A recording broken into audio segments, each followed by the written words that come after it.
Hello, and welcome to Star Wars Legends Lore. Anyone who has seen Star Wars knows about Darth Sidious, and many others know about Darth Bane. Both of these Sith Lords attempted to conquer death, and they attempted to complete their task using the technique of essence transfer. This technique wasn't developed by Bane or Sidious, but by an ancient Sith Lord named Darth Andeddu. In this video, we will be discussing the life and legacy of Darth Andeddu, possibly the most powerful and longest reigning Dark Lord of all time. Welcome, young Skywalker. I have been expecting you. Andeddu was born at some point between 6900 BBY and 5000 BBY on the deep core world of Prakith. He would travel to Korriban and join the original Sith Empire, quickly rose to the Sith ranks, and became fascinated with Karness Mur's teachings on dark side healing. He took Mur's teachings further, attempting to create a way to defeat death. Andeddu eventually succeeded in that task, creating the technique of essence transfer, where a sufficiently powerful dark side user transfers their essence into another body, taking over and using that body as their own. Andeddu managed to rise to the rank of Dark Lord of the Sith, the ruler of the Sith Empire.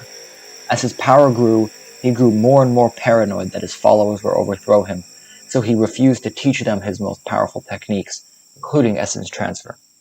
Eventually, his followers turned on him for not sharing his knowledge, so Andeddu was forced to fake his death and flee to Prakith.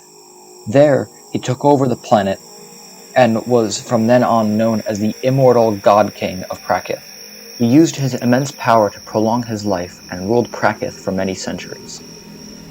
He created a cult known as the Malevolence dedicated to him, and they built him a fortress which would also serve as his tomb. Andeddu was terrified of losing his knowledge, so he wrote many books and scrolls filled with everything he knew, and also created a Sith holocron filled with his most powerful abilities, including essence transfer. Andeddu eventually died, though his spirit would live on in his holocron, which was kept safe by the cultists for thousands of years. Eventually, the Dark Lord of the Sith, Freedon Mad, would go to Prakith and find Andeddu's holocron in 4400 BBY, which he would study from. After Nad's death, the holocron ended up back on Prakith, where it would remain for over 3,000 years. In 980 BBY, Darth Bane would find a scroll that mentioned Darth Andeddu and would travel to Prakith, where he found and took Andeddu's holocron, attempting to learn the technique of essence transfer, which he eventually would.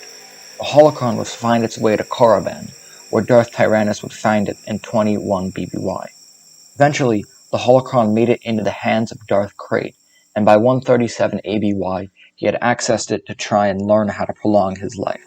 The gatekeeper of the holocron, which was Andeddu's spirit, laughed and told Krayt that he wasn't worthy of his knowledge, and that a true Sith would never share his power. Eventually, Krayt's lieutenant, Darth Rylock, took the holocron to Prakith to try and find some other knowledge that would help his master. Using a Malevolence cultist, Andeddu managed to place the holocron on the chest of his corpse and return to life. Andeddu then taunted and attempted to kill Rylock, calling him and the One Sith Order pretenders to the Sith title.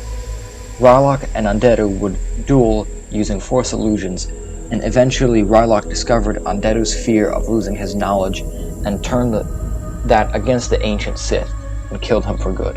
Andeddu was believed to be the creator of the Darth title and one of the most powerful Sith of all time. He was so powerful that the Jedi Council forbid and attempted to destroy all mention of him anywhere in the Jedi archives, since his power was so great and his teachings were the opposite of what the Jedi believed.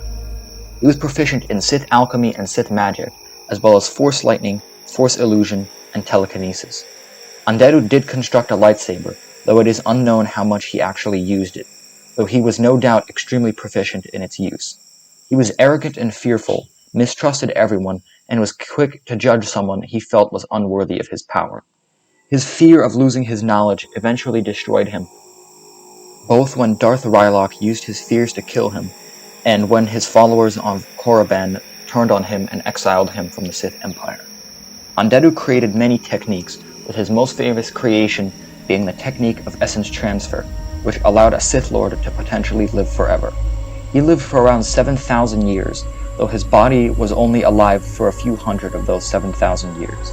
This lifespan makes him one of the longest-lived Sith Lords of all time, with Darth Glovok being the only Sith to possibly live longer than Darth Andeddu. I hope you guys enjoyed today's video on one of the coolest ancient Sith of all time, and if you did, please be sure to hit the like and subscribe buttons, and as always, may the Force be with you.